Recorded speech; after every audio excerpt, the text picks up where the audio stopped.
Visiter la crèche de Saint-Christophe-sur-Guiers, c'est un peu comme découvrir un petit village qui chaque année à Noël prend naissance au cœur de l'église.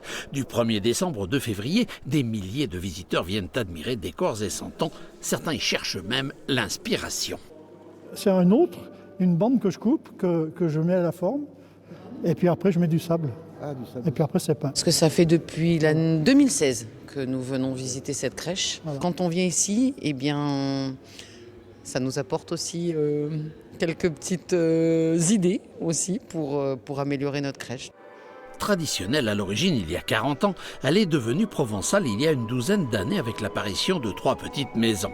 On en compte aujourd'hui plus de 90, toutes fabriquées par Henri. Certains ouvrages demandent plus de 8 jours de travail. Mais ce qui plaît par-dessus tout aux concepteurs, c'est de donner vie à l'ensemble. Ce que j'essaye de faire, c'est faire, comme je dis toujours, c'est faire parler les santons entre eux. Voilà. Et parler les santons entre eux, vous voyez, si on prend ceux-ci, on voit très bien que l'aveugle et son fils discutent avec le curé et l'enfant de chœur.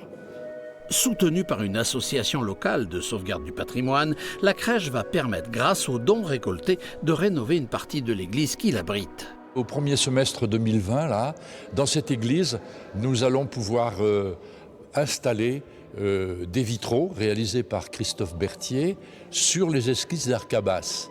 Un détail qui a son importance, le santon qui accueille le visiteur n'est autre que le réalisateur de la crèche en personne. Un petit clin d'œil à la Hitchcock.